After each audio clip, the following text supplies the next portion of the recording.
오늘 저희들에게 주시는 하나님의 말씀 구약성경 사무엘상 3장 10절에서 12절까지입니다.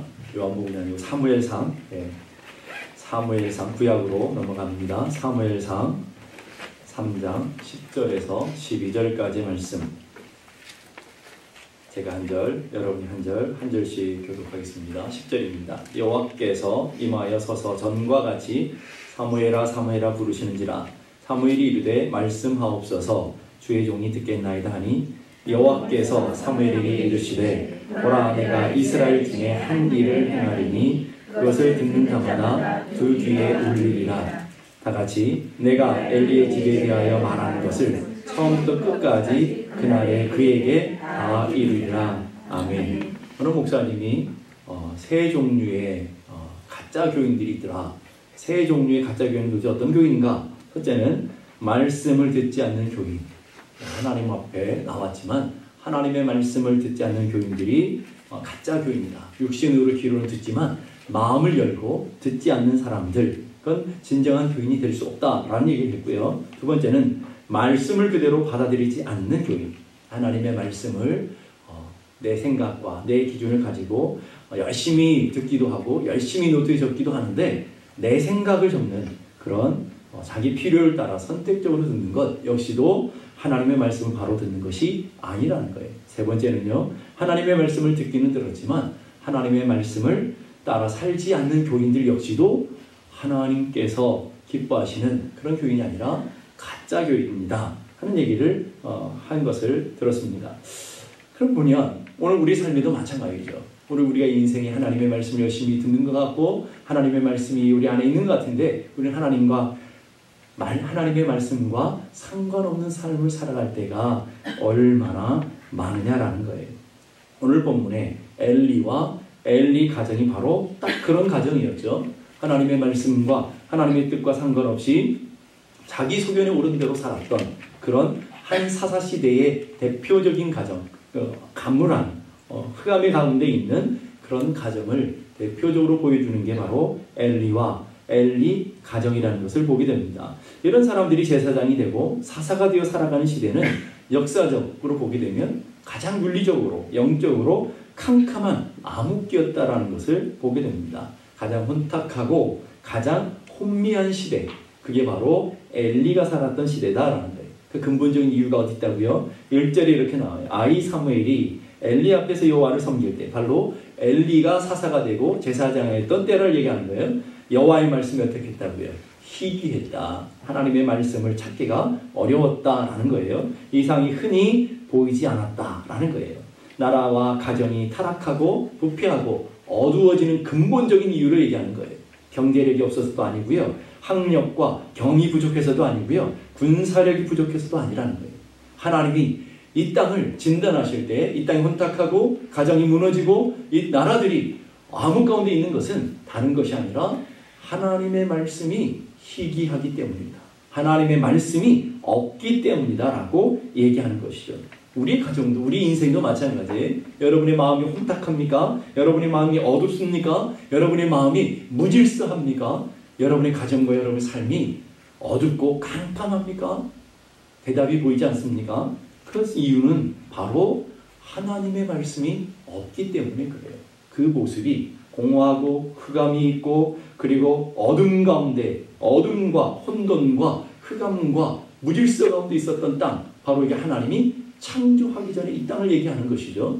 그런데 그 어두운 땅 보니까 창세기 1장 2절 보니까 땅이 혼돈하고 공허하며 흑암이 깊음에 있고 이런 땅이었어요. 하나님께서 제일 먼저 하신 일이 뭐예요? 빛이 있으라 말씀하셨죠. 그러니까 제일 먼저 하신 것은 하나님의 말씀을 주시다는 거예요. 잘 보세요. 창세기 1장 3절 보세요.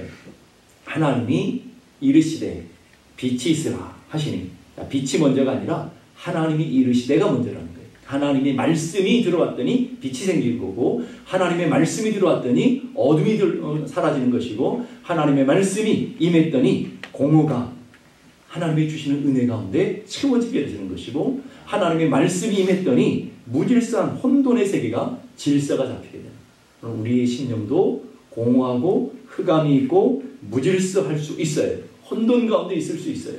근데 하나님의 말씀이 들어오면 우리 역시도 놀라우신 하나님의 빛 가운데, 놀라운 하나님의 영적인 질서 가운데, 놀라운 하나님의 은혜와 기쁨 가운데 세워져 갈 수 있음을 우리에게 보여주고 있는 것이죠. 엘리 시대가 바로 영적인 가장 암흑기 중에서 가장 암흑기였다라고 하는 것은 하나님의 말씀이 없기 때문이라 그랬죠. 왜 그런 일이 벌어질까요? 잠언 29장 18절의 말씀을 보십시다. 잠언 29장 18절 다 같이 읽겠습니다. 묵시가 없으면 백성이 방자에 행하거나 율법을 지키는 자는 복이 있느니라. 자, 묵시가 없으면 백성이 방자에 행한다고 했어요. 그 다음에 그 묵시라는 단어를 바꿔서 율법이라고 했어요. 그러니까 하나님의 말씀이 없으면 백성이 어떻게 행한다고요? 방자하게 행한다. 이 방자가 뭐냐? 방자는 풀어놓는다는 거예요. 자기 마음대로 행동하며 아나무인이라고 하죠. 자기 멋대로 살아가는 거예요. 지 멋대로 살아가는 것. 그게 바로 방자해진다는 거예요. 뭐가 없으니까요? 하나님의 질서가 없으니까, 하나님의 기준이 없으니까, 하나님의 말씀이 없으니까 방자하게 행해요. 그래서 하나님의 주시는 은혜, 말씀이 들어왔더니 질서가 생겨지고 기준이 생겨지고 하나님 말씀이 들어왔더니 그 말씀이 빛이시기 때문에 어둠이 사라지게 되어지는 거예요. 사사시대의 역사 속에 가장 혼탁하고 부패했던 이유는 다른 것이 아니라 하나님의 그 말씀이 없었다는 거예요. 호세아서 4장 6절 보니까 내 백성이 망하는데 뭐 때문에 망한다고요? 지식이 없어서. 그 지식은 어떤 지식이죠? 주식에 관한 지식이 아니라는 거예요. 사업을 어떻게 잘하는 그 지식이 아니라는 거예요. 세상을 어떻게 하면 돈을 잘 벌 수 있는가 그런 지식이 아니라는 거예요. 하나님을 아는 지식. 하나님의 말씀이 없으므로 망하는 것. 근데 문제는 뭐냐면 내 속에 하나님의 말씀이 없어. 우리 가정에 하나님의 말씀이 없어요. 그런데도 망하는 줄을 모르고 있다는 말이죠. 내가 어둠 가운데 있어요. 근데 진짜 문제는 어두운 줄 몰라요. 내 삶이 공허하고 혼탁해요. 무질서한데 우리 가정이 어지럽고 무질서한데도 불구하고 이 정도면 괜찮지라고 생각하는 게 더 큰 문제라는 거예요. 그러면 어떤 삶을 살아가느냐? 사사시대의 대표적인 표현이 하나 있어요. 사사기를 쭉 읽다 보면 가장 뚜렷하게 나타낸 표현이 뭐냐면 사사시대 각기 자기 소견에 오른 대로 행하였더라. 각기 자기 소견에 오른 대로 행하였더라. 이 말씀이 아까 잠언 29장의 말씀대로 표현하면 방자했다는 말이에요. 지멋대로 살아가는 거예요. 제멋대로 생겨먹은 대로 자기 생각대로 자기 기준대로 자기 감정과 자기 이익을 따라서 그렇게 살아가는 것, 그게 자기 속인에 오른 대로 살아가는 거예요. 그런 삶을 세상에서는요 뭐라고 그러는지 아십니까? 야, 소신 있네, 줏대가 있네, 이래서 박수를 쳐요. 이게 참 문제란 말이죠. 여러분, 그게 줏대가 있는 삶이 아니라 하나님 앞에서는 방자한 삶이다라는 거예요. 창세기 보면 하나님께서 자신의 모습을 담게 이 인간을 창조하시며 이 인간을 통해 하나님의 뜻이 전달되기를 원하셨어요. 하나님의 통치가 이루어지길 원했어요. 그런데 인간은요 하나님과 상관없는 자기가 주체가 되어지고 자기가 주인 되어지고 자기 멋대로 살아가는 자기의 삶을 극대화시키는 그런 삶을 살아가길 원했어요. 그리고 우리는 타락이라고 하는, 타락은 다른 게 있는 게 아니에요. 내가 하나님의 말씀을 떠나는 게 타락이라고요. 내 삶의 타락은 다른 게 있는 게 아니라 하나님의 말씀의 기준대로 살아가지 못하는 것, 그게 다 죄라고요, 여러분. 근데 우리는 늘 죄를 물 마시듯이 마시고 숨 쉬듯이 숨 쉬면서도 죄인 줄을 모르고 있다는 게 그게. 그러면서 나는 내 인생에 내 삶에 주관 있는 삶을 살아간다.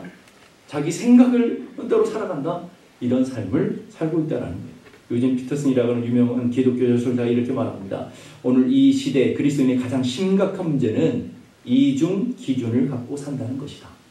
이중 기준. 나의 기준이 있어요.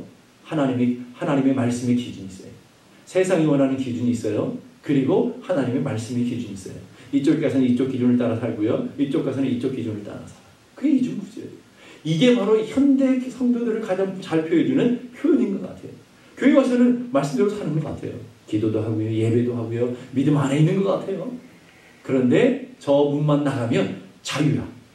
그 우리를 붙들고줬던 하나님의 말씀이 없어요. 기준이 다 사라지고 그 원래 우리가 가졌던 죄인의 본성의 기준을 따라 살아가게 되는 거예요. 교회 생활의 기준과 세상의 생활의 기준이 다르다는 거죠. 교회에서 한없이 좋은 사람, 한없이 믿음의 사람인데 가정에만 가면 왜 이렇게 금방 변하는 거죠? 왜 교회에서 봤던 그분이 아니신 거예요? 예? 왜 우리 엄마 아빠는 교회에 가서 기도만 많이 하셨으면 좋겠다라고 생각하시는, 예? 오늘 전혀 다른 삶을 살아가는, 세상의 직장에서 할지 못할지 다 하면서 교회에서는 고상한 척 그렇게 있단 말이죠. 교회에서 삶과 사회의 삶이 다르고 주일의 삶과 그리고 월요일의 삶이 다른 삶. 그게 이중구조예요. 우리 한번 돌아보십시다. 그리고 나에게 적용하는 기준과 다른 사람에게 적용하는 기준이 달라요. 내가 하면 괜찮아요. 남에게 하는 거 왜 저렇게 하냐? 이렇게 얘기해. 내가 하면 로맨스야. 다른 사람이 하면 불륜이에요. 그런 사람들이 얼마나 많은지 몰라요. 신앙의 기준 가지고 다른 사람들을 판단하고 다른 사람을 정죄하고 다른 사람을 잘라내는 그런 기준이 있어요. 그걸 자기에게 해야 되는데 자기에겐 그 똑같은 잣대를 대지 않아요. 이럴 수도 있지 뭐. 실수인데 그런 상황이 안 되면 그럴 수 있는 거 아니야? 자기에게는 얼마나 너그러운지 몰라요. 남에게는 그런 판단과 그것을 적용하고 있다는 거예요. 믿음을 가지고 산다는 것은요, 분명한 기준입니다. 기준이 하나인 거예요. 어떤 기준이요? 하나님의 말씀의 기준. 오늘 우리가 이 시대에 말씀이 없는 시대라고 그랬어요. 아모스 8장 11절 보니까 주 여호와의 말씀이 보라 날이 이를지나 내가 기근을 땅에 보리니 양식이 없어 주림이 아니며 물이 없어 가람이 아니요 여호와의 말씀을 듣지 못한 기갈이라. 말씀의 기갈, 말씀의 가뭄. 그런 시대가, 말씀의 흉년의 시대가 반드시 온다는 거예요. 우리 이 시대가 정말 그런 시대가 아닌가라고 생각이 들어요. 그럼 어떤 현상이 벌어지냐? 아모스 8장 12절 13절 보니까 이렇게 말해요. 사람들이 이 바다에서 저 바다까지, 태평양을 건너서 한국에도 가보고 미국에도 가고 이 바다 저 바다를 건너요. 북쪽으로 동쪽으로 남북으로 뛰어다녀요. 뭐 하려고요?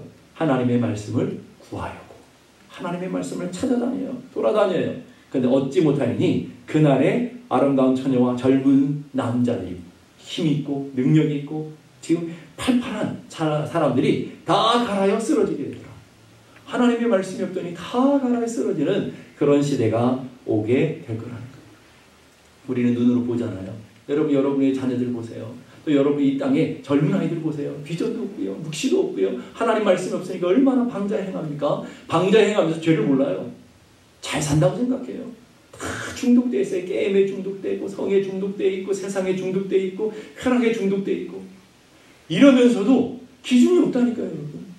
이 포스트 모던 이후의 시대를 살아가면서 기준이 없는 시대, 자기가 좋으면 좋은 시대를 살아가고 있는, 그게 정말 가장 극한 사사시대의 어떤 꼭대기라는 거예요. 왜 그렇다고요? 하나님의 말씀이 없으니까 하나님의 말씀을 교회 가서 찾아보고 세상에서 찾아보고 영적인 만족을 누리기 위해 찾아봤는데 말씀이 없으니까 다 기간해서 다 영적으로 이제 굶어서 쓰러지게 돼요. 쓰러져서 영적인 공허함이 생기니까 뭘 찾아요? 그 공허함을 채워야 되니까 세상의 것들로 자꾸 게임도 찾고요. 세상의 즐거움을 찾고요. 마약을 먹고요. 뭐 이런 일들이 거의 벌어진다는 거예요. 뭐예요? 하나님의 말씀이 없어서 공허하기 때문에, 하나님의 말씀이 없어서 흑암이 있기 때문에, 하나님의 말씀이 없어서 혼돈이 찾아왔기 때문에. 그걸 회복하는 길은 어디 있을까요? 다른 데 있는 거 아니에요. 다른 큰 즐거움을 준다고 회복되는 게 아니라 하나님의 말씀이 안에 들어가요. 묵시가 있어야 돼요. 묵시가 있어야 방자를 행하지 않고요. 청년의 때 곤고한 날이 이르기 전에 하나님, 창조주 하나님을 기억하라는 거예요. 창조주 하나님을 기억하는 게 뭐예요?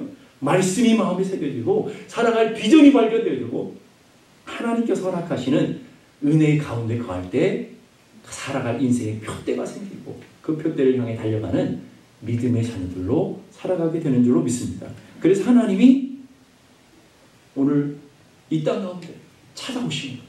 말씀이신 그분이 찾아오셔서 10절 보니까 여호와께서 임하여 서서 전과 같이 하늘의 보좌에서 내려오셔서 서서 뭐 하시려고요? 말씀을 주시려고 사무엘을 부르시는 장면이 나오고 있습니다. 사무엘아 사무엘아. 오늘 사무엘아 부르신 그 하나님이 오늘 여러분의 이름을 동일하게 부르시는 거예요. 이 예배 가운데 여러분을 부르시는 거예요. 사랑하는 누구 집사야, 사랑하는 누구 권사야 라고 여러분 부르고 계시다란 말이에요.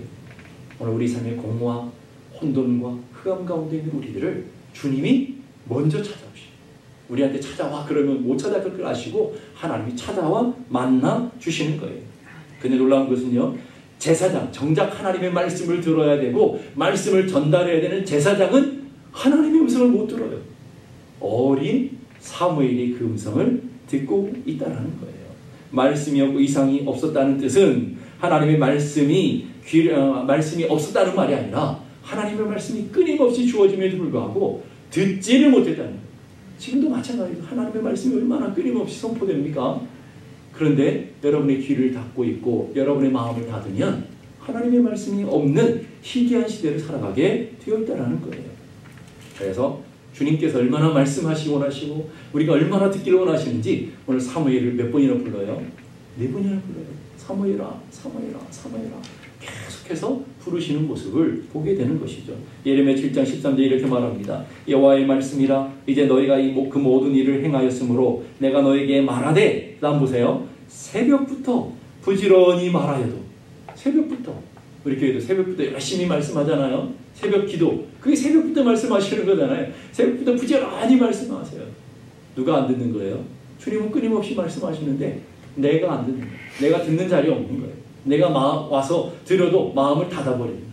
새벽부터 끊임없이 말씀하시는데도 불구하고 듣지 아니하였고 너희를 불러도 대답지 아니하였도다. 부르는데, 주님은 끊임없이 부르는데 대답지 않고 있다는 거예요. 왜 듣지 못하고 왜 대답하지 못할까요? 영적으로 둔해 있어서 그래요. 보실까요? 마태복음 13장 15절 보니까 이 백성이 마음이 완악하여 져서 그 귀는 듣기에 둔하며 그 눈은 감았으니. 하나님 말씀하시는데 마음이 완악하니까, 마음이 완악하고 강팍하니까 하나님의 음성이 들리지 않는 거예요.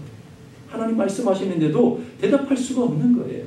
이게 바로 오늘 우리들의 삶의 모습이라는 거예요. 그래서 복 있는 사람이 도대체 누굴까? 돈 많은 사람이 아니라, 예쁘고 잘생긴 사람이 아니라, 건강한 사람이 아니라, 성경에서 말하는 복 있는 사람은요, 보실까요? 요한계시록 1장 3절의 말씀. 요한계시록 1장 3절 우리 함께 다 같이 한번 보십시다.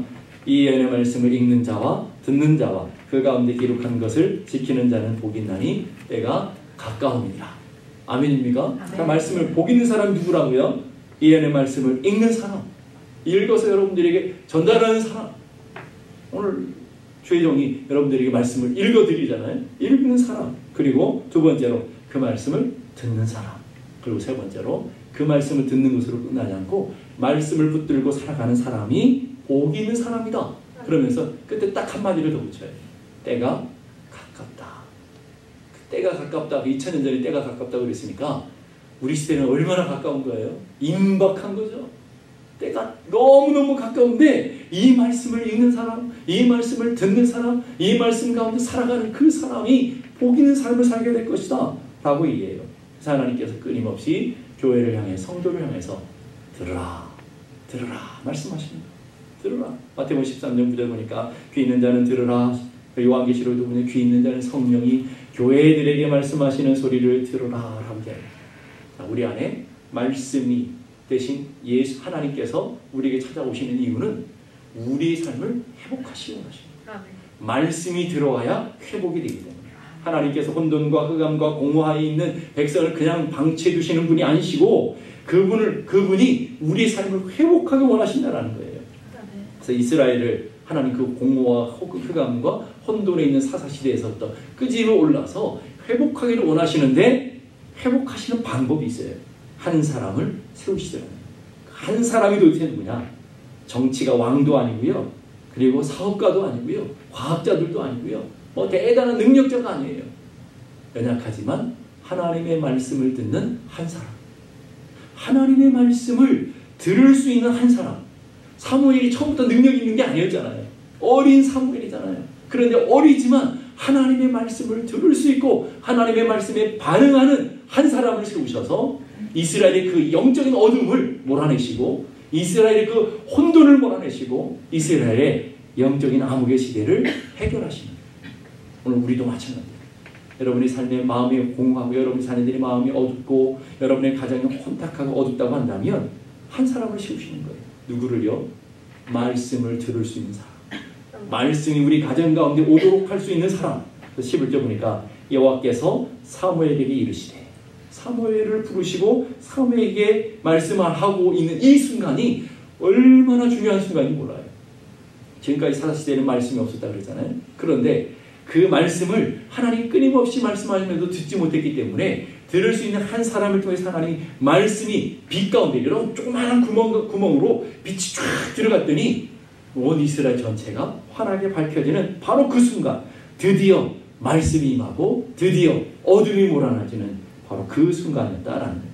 물론 이 땅을 회복하는 가장 중요한 것은요, 말씀이 회복되어져야 돼요.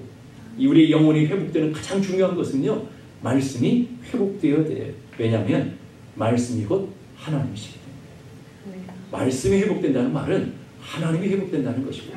그 여러분 안에도 하나님 말씀이 막 운행하고 있다는 말은 하나님이 여러분 속에 꿈틀거리며 움직이고 있다는 말이에요. 똑같은 말이에요. 그래서 하나님 말씀으로 응답하시고요, 말씀으로 우리 인생 문제를 해결하시고요, 말씀으로 기적을 베푸시고요, 말씀으로 우리의 삶에 놀라운 역사를 일으키고 계시더라는 거예요. 네, 여기에 아주 놀라운 영적인 원리를 가르쳐주고 있어요. 하나님께서 이스라엘 백성들을 회복하시기 위해서 위대한 군대를 만드시지도 않고요, 위대한 돈벼락을 내리시지도 않고요, 한 연약한 사람을 세우셔서 말씀을 먼저 주시고 계시더라. 하나님의 약속이든 하나님의 심판이든 먼저 언제나 하나님은 말씀을 하셔요. 심판도 바로 심판하는 게 아니라 말씀으로 먼저 주셔요. 그리고 회개할 기회를 주시고 돌이킬 기회를 주시고 말씀을 붙들었을 때 하나님 놀라운 회복을 주시는 거예요. 축복도 마찬가지예요. 기도 응답도 마찬가지예요. 여러분이 기도하면 여러분의 기도가 바로 즉각적으로 응답될 수도 있지만 대부분의 경우는 두 가지 현상을 합니다. 대부분의 경우 여러분이 이런 현상이 나타나면 하나님이 응답하셨구나 라고 생각하고 잠잠히 기도하며 기다리십니다. 첫째는요, 왠지 모르는 평안이 와요. 우리 인생의 문제 속에 있어요. 내가 지금 둘러싸이는 수많은 아픔 속에 그냥 여전히 있어요. 기도하는데 그 문제는 여전히 있는데도 기도하면 평안히 찾아요. 뭔가 마음속에 하나님 주신 막 그런 놀라운 은혜가 생겨요. 그럼 하나님 내 삶에 응답하셨구나. 평안만 찾아오는 게 아니라 두 번째 나타나는 현상이 있어요. 하나님의 세미한 말씀입니다. 주의 종을 통해서 말씀하시든 성경을 읽다가 말씀하시든 내 인생에 암송된 말씀으로 내게 다가오시든지 세미한 음성으로 그 말씀이 내 삶에 분명하게 싹 튀어 올라와요. 다른 말씀들이 많이 알고 있지만 그 말씀이 내 삶에 확 튀어 올라온단 말이죠. 그 말씀은 응답이라는 거예요. 그래서 그 말씀으로 삶의 자리에 오시는데 당장 이루어지지 않아도 그 말씀은 어떻게 해요? 반드시 이루어집니다. 하나님의 역사는 그렇게 나타나게 되는 것을 보게 됩니다. 그래서 11절 12절 보니까 보라 내가 이스라엘 중에 할 일을 행하리니. 지금 말씀이 임하는데 하나님이 내가 하라고 얘기해요. 내가 행할 것이다 라고 얘기하면서 그것을 듣는 자마다 두 귀가 울리게 될 것이다. 왜 울릴까요? 하나님이 이런 놀라운 역사를 이루시고 하나님이 이스라엘을 이렇게 회복하시고 하나님이 이루신 놀라운 일들을 하나님께서 엘리를 가정을 심판하셔서 새로운 하나님 제사장을 세우시고 선지자를 세우셔서 이스라엘 백성들을 이끌어 가시는 그 모습을 보면서 놀랍다는 말이죠. 내가 엘리의 집에 대하여 말하는 것은 처음부터 끝까지 한 말씀도 떨어지지 아니하고 그날에 그에게 다 이루어질 것이다.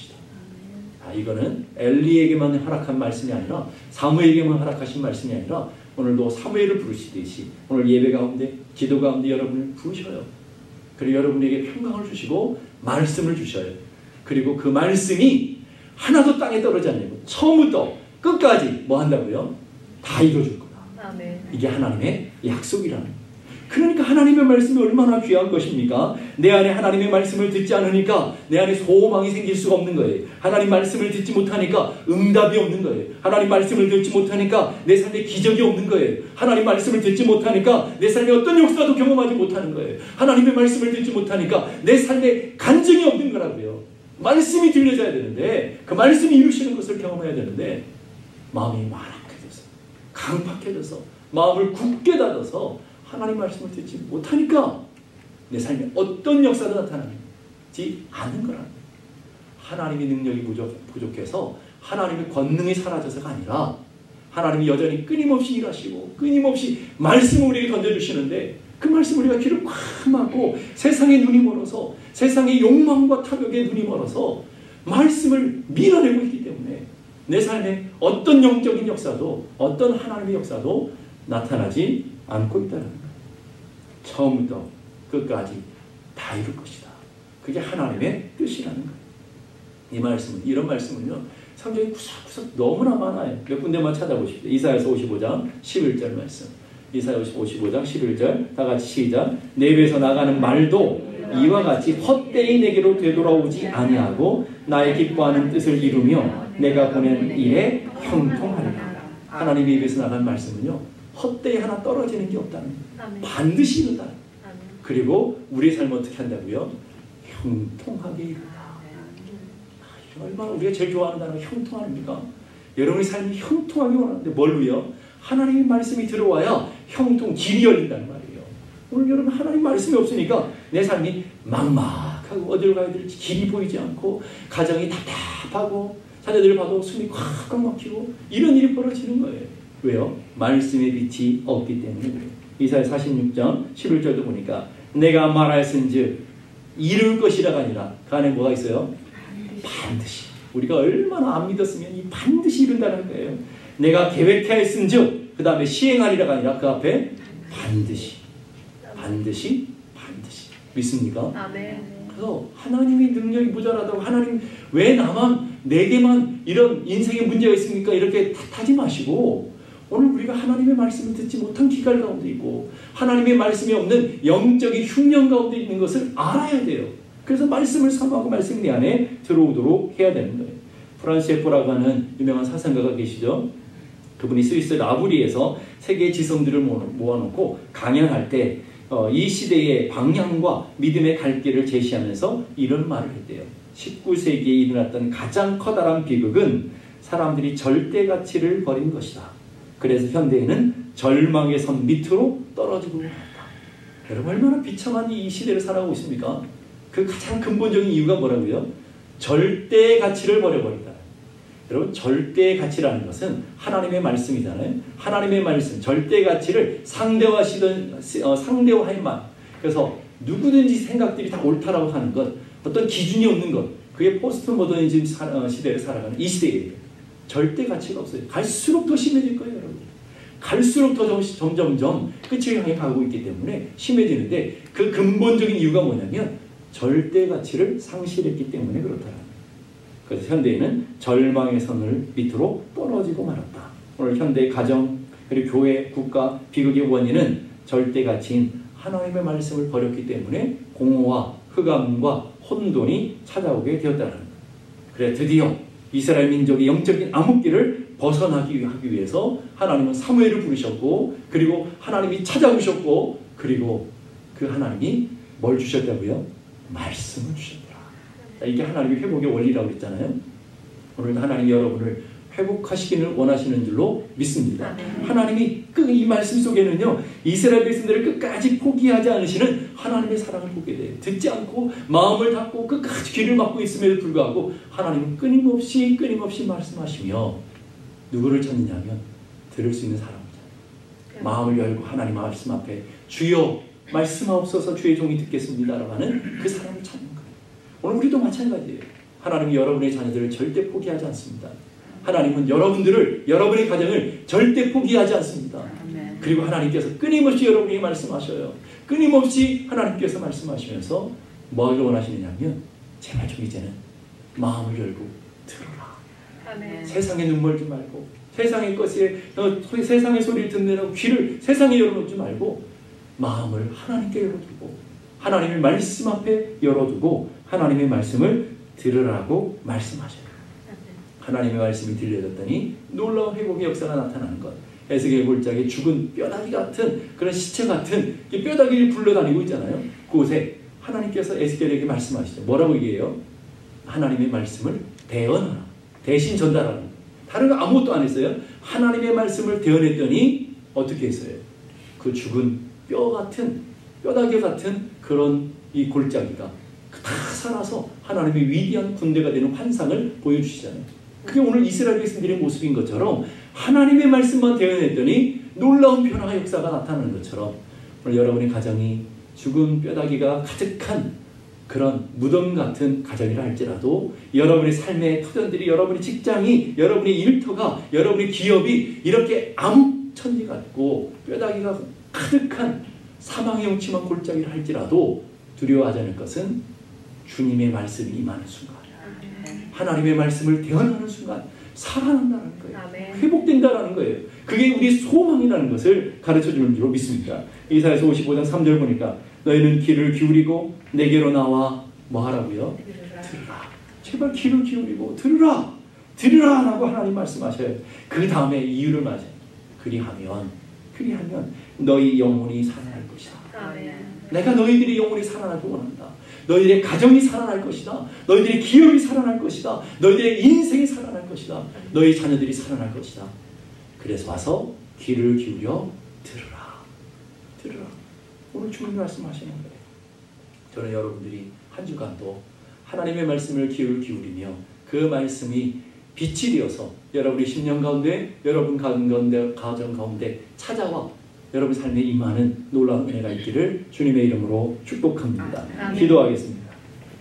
이 시간 기도하실 때 하나님, 우리 가정도 어둡고 우리 자녀들의 심령도 혼탁하고 무질서하고 우리가 살아가는 인생도 앞이 깜깜하고 오늘 우리가 서 있는 이 땅도 뼈다귀들이 가득한 무덤 같은 그런 소망이 없는 절망 가운데 있지만, 그러나 그런 이스라엘이라도 하나님의 말씀이 대언되어졌더니, 하나님의 말씀이 임했더니 놀라운 회복의 역사가 일어나고, 놀라운 하나님의 군대가 되어지고, 놀라운 하나님의 은혜의 역사가 나타나고, 하나님의 놀라운 기적과 빛이 일어나는 놀라운 하나님의 창조의 세계가 열려지는 것처럼, 하나님 오늘도 우리 마음 가운데 말씀이 임함으로, 우리 가정 가운데 말씀이 임함으로, 우리 교회 가운데 말씀이 임하심으로 하나님의 역사를 보게 하시고, 하나님의 일하심을 보게 하시고, 하나님의 능력을 경험하게 하시고, 하나님이 응답하시는 것을 맛보게 하여 주옵소서. 우리 함께 다 같이 기도하겠습니다. 하나님 아버지 은혜를 감사합니다. 오늘도 저희들에게 귀한 은혜 주셔서 오늘도 말씀 앞에 서게 하신 것을 감사합니다. 하나님, 우리의 삶이 혼탁하고 우리의 삶이 정말 절망 끝인 것 같고, 더 이상의 소망이 없고 무너져 있는 것 같고, 더 이상 우리의 배우자도 자녀들도 소망이 없는 것 같아요. 이제 우리가 하나님의 말씀 앞에 섭니다. 하나님의 말씀은 능력이시고, 하나님의 말씀은 빛이시고, 하나님의 말씀은 하나님이시기에 그 말씀이 임할 때 우리의 삶에 소망이 나타나고, 하나님 말씀이 임할 때 놀라운 역사가 일어나고, 하나님 말씀이 임할 때 놀라운 기적이, 회복이 일어나는 것을 믿기에 오늘도 말씀 앞에 겸허하게 서기를 원합니다. 하나님 아버지, 오늘도 우리에게 말씀해 주시고 우리에게 들을 길을 있는 하나님의 백성들이 되게 하시고, 오늘도 하나님의 거룩한 은혜 가운데 서게 하여 주시옵소서.